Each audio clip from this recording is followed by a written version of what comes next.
하늘의 문을 여소서. 이곳을 주목하소서. 주를 향한 노래가 꺼지지 않으니 하늘을 열고 보소서. 이곳에 임재하소서. 주님을 기다립니다. 기도의 향기가 하늘에 닿으니 주여 임재하여 주소서. 이곳에 오셔서 이곳에 앉으소서. 이곳에서 드리는 예배를 받으소서.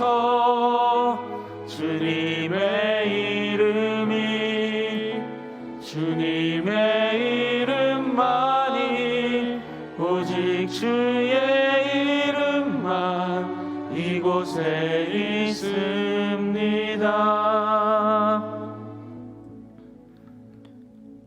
복 있는 사람은 악인들의 꾀를 따르지 아니하며 죄인들의 길에 서지 아니하며 오만한 자들의 자리에 앉지 아니하고 오직 여호와의 율법을 즐거워하여 그의 율법을 주야로 묵상하는도다. 아멘. 사도신경으로 우리의 흔들리지 않는 신앙을 고백합니다. 전능하사 천지를 만드신 하나님 아버지를 내가 믿사오며 그 외아들 우리 주 예수 그리스도를 믿사오니 이는 성령으로 잉태하사 동정녀 마리아에게 나시고 본디오 빌라도에게 고난을 받으사 십자가에 못 박혀 죽으시고 장사한 지 사흘 만에 죽은 자 가운데서 다시 살아나시며 하늘에 오르사 전능하신 하나님 우편에 앉아 계시다가 저리로서 산자와 죽은 자를 심판하러 오시리라. 성령을 믿사오며 거룩한 공회와 성도가 서로 교통하는 것과 죄를 사하여 주시는 것과 몸이 다시 사는 것과 영원히 사는 것을 믿사옵나이다. 아멘. 모두 자리에 앉으시고 찬송가 405장 찬양하겠습니다. 찬송가 405장입니다.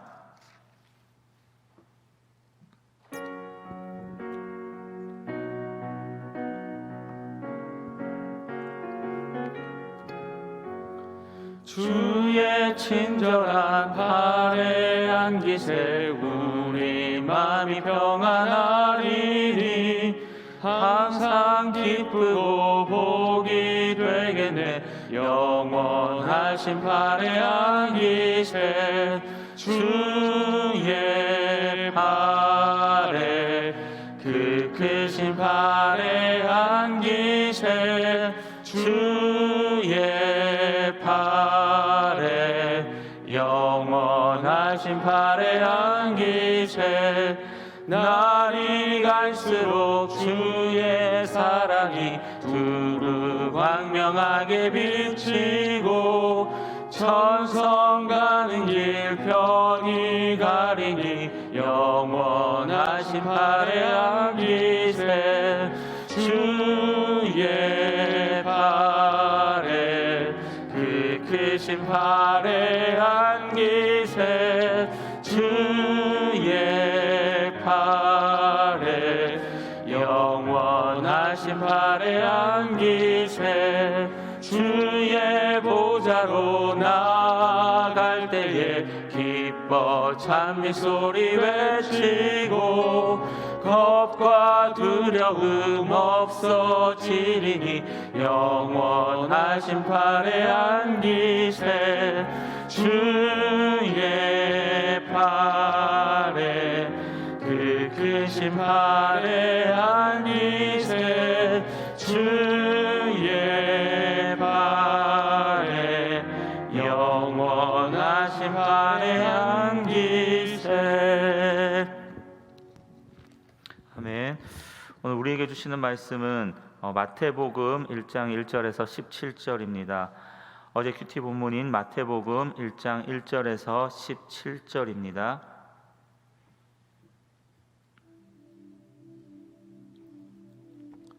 함께 교독하겠습니다. 아브라함과 다윗의 자손 예수 그리스도의 계보라.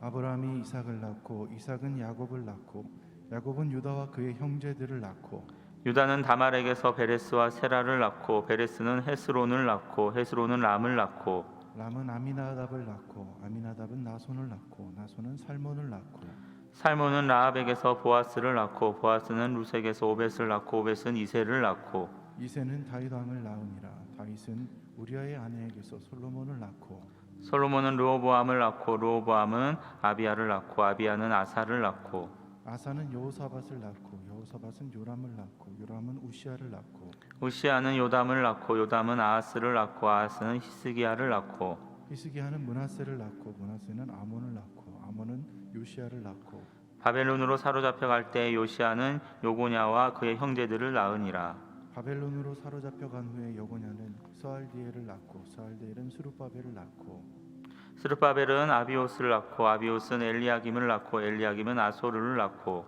아소르는 사독을 낳고 사독은 아킴을 낳고 아킴은 엘리웃을 낳고 엘리웃은 엘르아사를 낳고 엘르아살은 mat단을 낳고 mat단은 야곱을 낳고 야곱은 마리아의 남편 요셉을 낳았으니 마리아에게서 그리스도라 칭하는 예수가 나시니라. 함께요. 그런즉 모든 대수가 아브라함부터 다윗까지 14대요 다윗부터 바벨론으로 사로잡혀 갈 때까지 14대요 바벨론으로 사로잡혀 간 후부터 그리스도까지 14대더라. 아멘. 마태복음의 첫 시간입니다. 배경 설명이 좀 필요합니다. 약간의 시간을 가지고 먼저 마태복음의 설명을 좀 드리도록 하겠습니다. 마태, 마가, 누가, 요한복음을 사복음서라고 하지요. 이 사복음서 중에서 가장 먼저 기록된 것은 마가복음입니다. 마가복음. 베드로는 예수님의 수제자라고 불리우죠. 이런 베드로의 제자가 된 마가는 베드로 사도에게서 들은 예수님에 관한 그가 전한 말씀을 성령의 감동 가운데에 기록을 하는 것입니다. 이것이 바로 마가복음입니다. 많은 경우에 마가복음처럼 첫 번째 기록한 그러한 내용들 또 책들은 주요한 뼈대가 되는 사건을 중심으로 그렇게 비교적 간단하게 기록을 합니다. 반면에 마태복음과 같이 나중에 기록되는 것은 조금 더 살이 붙기 마련이지요. 그래서 마태복음은 마가복음보다 예수님의 설교 부분이 더 많이 들어 있습니다. 내용도 더 세밀하게 많은 것입니다. 자, 그러면 왜 마태복음이 마가복음보다 나중에 기록되었음에도 불구하고 신약의 제일 앞에 부분에 배치를 해 놓았을까요? 그것은 마태복음에는 예수 그리스도께서 구약의 예언을 성취하신 내용이 많기 때문에 그렇습니다. 그래서 구약과 신약을 이어주는 성격을 가지고 있는 것이 마태복음이기 때문에 신약의 가장 앞부분에 이렇게 배치를 해 놓은 것입니다. 마태복음의 기록자는 세리 마태입니다. 레위라고 하는 이름으로라도 불렸지요. 마태는 과거 세리 시절에 때로는 속기술까지도 막 활용을 해가지고 이 세리의 일을 했던 사람입니다. 기장을 했던 거죠. 그렇기 때문에 복음서를 기록을 할 때에 예수님의 가르침을 완벽하게 기록을 해내는 것입니다. 사복음서는 저마다 예수님을 묘사하는 각각의 이미지가 있습니다. 예를 들어 마가복음은 예수님을 종의 이미지로 사역하시고 일하시고 하나님의 맡겨주신 사명을 감당하시면서 그렇게 막 일하고 종의 모습과 같은 그러한 분으로 묘사를 합니다. 반면에 마태복음은 예수님을 왕으로 오신 분으로 묘사를 합니다. 그래서 오늘 본문에서도 가만히 보면 이 족보 부분이 나오지 않습니까? 왕의 족보입니다. 왜 그렇게 했을까요? 예수께서 다윗의 혈통으로 오셔서 다윗의 왕권을 소유한 분이시라는 것을 강조함을 통해서 유대인들에게 예수 그리스도의 복음의 권위가 강하게 전해지기를 원했던 것입니다. 자, 그러면 이제 본문 내용으로 들어가 보도록 하겠습니다. 1절에서 2절 말씀이요. 아브라함과 다윗의 자손 예수 그리스도의 계보라. 아브라함이 이삭을 낳고 이삭은 야곱을 낳고 야곱은 유다와 그의 형제들을 낳고. 하나님은 아브라함을 부르시면서 네 자손으로 인하여 천하 만민이 복을 받으리라 말씀하셨습니다. 또 다윗에게는 네 자손에게서 영원히 왕권이 떠나가지 않을 것이다 말씀을 하셨습니다. 예수 그리스도는 이러한 두 조상을 향한 구약의 예언을 완벽하게 성취하신 분인 것입니다. 특별히 이 아브라함과 다윗의 혈통을 통해서 예수 그리스도를 설명하는 계보를 기록한 것은 유대인들을 위한 것입니다. 유대인들을 위한 것. BC 586년에 유다가 바벨론에 멸망을 당한 이후에 수백 년 동안 다윗 왕과의 혈통을 이제는 찾아보기가 어렵게 되었습니다. 단절되다시피 한 것이죠. 그렇기 때문에 예수님께서 어떻게 다윗 왕가의 혈통을 이어받은 분인가, 이것을 설명해 줄 때 유대인들은 예수님을 메시아로 받아들이기가 더 쉬운 겁니다. 마음이 활짝 열리는 거지요. 이처럼 성령께서는 기록자들을 감동시켜 주셔서 이 성경을 기록하게 하실 때에 정확한 타겟과 목표를 대상으로 삼아서 그 내용을 이어가시는 것입니다. 중구난방으로 그냥 기록하게 하는 일은 없는 것입니다. 모든 성경은 그래서 구원을 향한 최종적인 목표를 향해 흐트러지지 않는 이 구속사를 향한 일관된 기록 방향을 가지고 있는 것입니다. 자, 3절에서 6절 말씀을 보시기를 바랍니다. 3절에서 6절이요. 유다는 다말에게서 베레스와 세레를 낳고, 베레스는 헤스론을 낳고, 헤스론은 람을 낳고, 람은 아미나답을 낳고, 아미나답은 나손을 낳고, 나손은 살몬을 낳고, 살몬은 라합에게서 보아스를 낳고, 보아스는 루색에서 오벳을 낳고, 오벳은 이새를 낳고, 이새는 다윗 왕을 낳으니라. 다윗은 우리아의 아내에게서 솔로몬을 낳고. 훌륭한 조상을 두었으면 가문의 영광이죠. 반면에 범죄자, 매국노 이런 부끄러운 일을 한 조상이 있으면 어떻게 해서든지 감추기를 원합니다. 예를 들어 이완용 가문이 대표적이 아닙니까? 나라 팔아먹었습니다. 벌써 이것이 수세기 전의 일인데 그 후손들 중에 누가 떳떳하게 나 이완용의 자손이다 이 말할 사람이 누가 있겠습니까? 아들, 딸을 이거 알지 못하고서는 몰라도 다 뻔히 알면서 누가 이 집안으로 장가 시집 보내는 것을 자랑스러워 하겠습니까? 근데 본문은 만민의 구세주로 오신, 그것도 다윗의 혈통을 따라 왕권을 가지고 오신 예수님의 족보가 기록이 되어 있습니다. 자, 그런데 충격적인 인물들이 등장을 하죠. 일단 유대인들은 족보에 여자를 넣지를 않습니다. 여자를. 하지만 굳이 여자를 넣었는데 그 여자들도 하나같이 문제가 많고 수치스러운 전력을 가지고 있는 사람들입니다. 한마디로 이 사람들은 족보에서 있는 족족 빼야 할 그러한 인생의 이력을 가지고 있는 사람들인데 이들을 굳이 족보에 넣은 모양새인 것입니다. 다말이 누구입니까? 창녀로 위장해서 시아버지를 유혹하여서 자식을 낳는 여인입니다. 가나안 여인 라합은 창기였습니다. 룻은 누구입니까? 유대인들이 개와 같이 여기는 모압 여인이었습니다. 압권은 7절에 나오는 다윗의 상대이지요. 다윗은 우리아의 아내에게서 솔로몬을 낳고, 그러니까 아주 그냥 대놓고 간음한 이 다윗, 남의 아내 밧세바, 그녀와 간음을 한 사건을 우리아의 아내에게서 솔로몬을 낳았다라고 하는 이 말씀 통해서 만천하에 공개를 하고 있습니다. 우리 중에 누가 자기 가문의 족보를 이런 스캔들로 이름을 더럽힌 그러한 상황으로 만들려고 하겠습니까? 그런데 하나님께서는 다윗의 혈통을 이은 만왕의 왕 예수 그리스도의 족보를 이렇게 참 추접한 인생의 이력을 가진 여인들로 자세히 써놓고 계십니다. 이것만 봐도 성경은 절대로 사람이 조작한 기록이 아닙니다. 왜요? 뭐하러 일부러 그렇게 쓰겠습니까? 이런 예수님의 족보를 우리가 묵상을 해보면 깨닫는 게 있습니다. 과거가 어찌하든지 간에 상관없이 우리는 언제나 새로운 변화와 축복의 인물이 될 수 있다는 사실입니다. 전에 외신보도에 영화 같은 기사가 하나 나왔습니다. 두 형제에 관한 이야기였습니다. 그 당시 82세였던 형 제임스 벌저라고 하는 분, 그는 20대에 벌써 은행 강도 짓을 하다가 잡혀가지고 20년 감옥에서 썩었던 사람입니다. 출소 후에 깽단에 두목이 되어 온갖 범죄를 저지르고 나쁜 일을 하다가 지금도 결국 감옥에 갇혀있는 신세입니다. 한마디로 인생을 쓰레기처럼 그렇게 살았습니다. 82세까지 지금도. 그런데 그에게는 동생이 있습니다. 아니 뭐 형이 저 모양이니까 동생이야 뭐 오죽하겠는가 그렇게 생각할 수 있지만 전혀 그렇지 않습니다. 이 동생인 윌리엄 벌저라고 하는 분은 전혀 다른 인생을 살아온 사람입니다.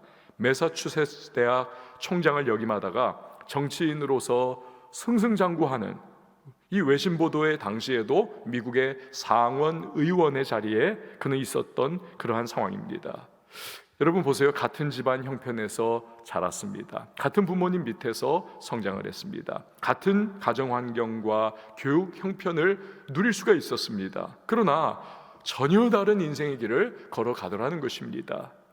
우리도 어떤 환경이나 상황에서 살든지 얼마든지 현실을 돌파해서 새롭고 변화된 인생을 살아갈 수가 있는 것입니다. 그러나 단 한 가지 조건이 있습니다. 다말, 라합, 룻, 우리아의 아내, 여러분 모두 누구 안에 있습니까? 예수 그리스도의 혈통 안에 있습니다. 즉 예수 안에 있는 것입니다.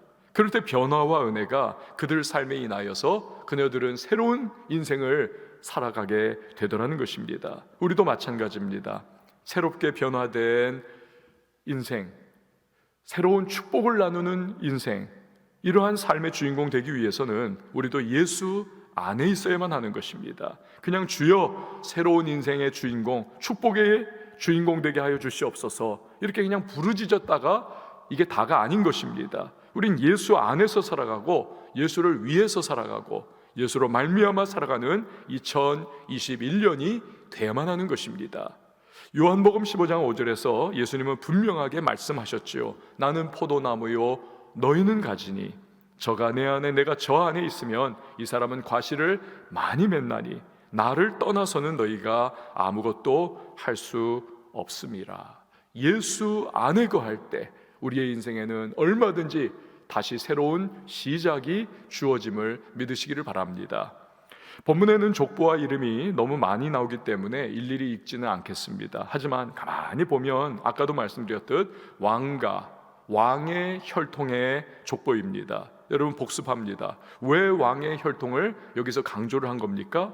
유대인들에게 있어서 예수님이야말로 다윗의 왕가의 이름으로 오신 메시아 그리스도라는 것을 확실하게 각인시키기 위해서인 것입니다. 그리고 결국 예수님이 그리스도 즉 기름 부음을 받은 자 곧 메시아로 이 땅에 오셨다는 이 도장을 확 찍는 것입니다. 그것이 바로 16절 말씀입니다. 16절 말씀을 보도록 하겠습니다. 야곱은 마리아의 남편 요셉을 낳았으니 마리아에게서 그리스도라 칭하는 예수가 나시니라. 아멘. 어느 크리스마스 전야에 미국의 한 작은 마을에서 일어났던 일입니다. 시에서 시청 앞 광장에 이제 성탄 축제를 열겠다 발표를 했습니다. 그리고 크게 대형 세트를 설치를 했습니다. 그 대형 세트는 이 모형들이었습니다. 예수님의 탄생의 바로 그 장면이지요. 그 구유의 아기 예수님을 모형으로 누이고 그 옆에는 마리아와 요셉이 서 있고 그리고 그 옆에는 뭐 또 이렇게 짐승들이 쭉 모형으로 서 있고 목자들이 절하는 모습, 동방 박사들이 또 경배하는 모습이 이렇게 세트로 이제 세워져 있는 겁니다. 그런데 이제 성탄 축제가 시작되기 얼마 전에 시설을 점검하던 직원이 깜짝 놀랄 일이 생겼습니다. 구유에 누운 이 아기 예수님 모형이 그 모형만이 싹 사라져버린 것입니다. 누군가 장난 삼아서 가져간 게 분명합니다. 안절부절하다가 이 시 당국은 하는 수 없이 방송을 내보냈다고 합니다. 누구든지 이 아기 예수의 모형을 가져간 사람은 꼭 다시 갖다 놔주시기를 바랍니다. 하지만 아무도 연락이 없습니다. 다시 한번 방송을 내보냈습니다. 또 연락이 없습니다. 또 방송을 내보냈습니다. 이 축제 담당자들이 얼마나 막 속이 탔겠습니까? 바짝바짝 타는 거죠. 이렇게 하기를 약 30분 누군가가 아기 예수님 모형을 제자리에 갖다 놨다라고 하는 그러한 연락을 받았습니다. 그제서야 성탄 축제가 다시 이제 시작이 될 수가 있었던 것이죠. 여러분, 예수 없이는 다른 모든 게 아무리 잘 갖춰져 있어도 사실은 의미가 없는 것입니다. 오늘 예수님의 족보에 나오는 많은 사람들을 보십시오. 인생이 엉망진창이었던 사람들입니다.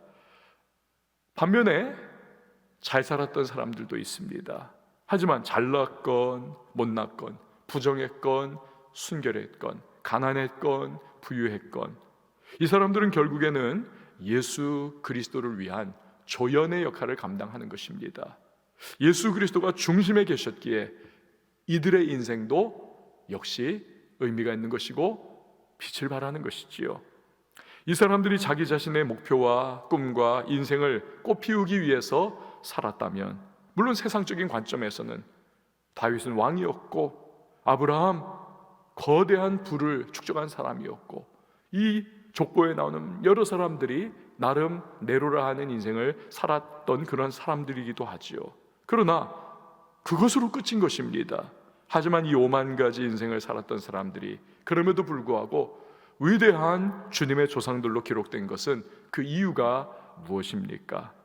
인간을 구원하고자 하는 예수님이 중심이 되시고, 그들은 하나님의 계획을 이루는 일에 통로요 도구로 쓰임받는 인생을 살았기 때문입니다. 이것이 가장 큰 차이를 가져온 것입니다. 무엇을 말해줍니까?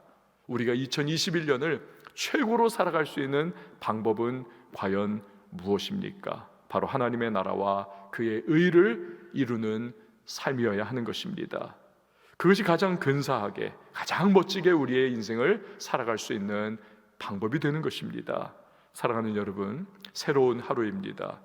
누구든지 예수 그리스도 안에 있으면 새로운 피조물입니다. 이 말씀과 같이 예수님 안에 있으면 얼마든지 새롭게 재기하는 인생, 다시 새로운 시작을 할 수가 있는 것입니다. 그분을 중심으로 모시고 주님의 나라와 의를 위하여 살아가는 인생, 가장 복되고 가장 의미 있는 인생이 되는 것입니다. 바라는 것은 저와 여러분의 삶이 바로 그렇게 주님을 중심으로 모시고 주님을 위하여 살고 주님으로 말미암아 삶의 의미와 은혜를 누릴 수 있는 그러한 인생이 다 될 수 있기를 예수님의 이름으로 축원을 드립니다.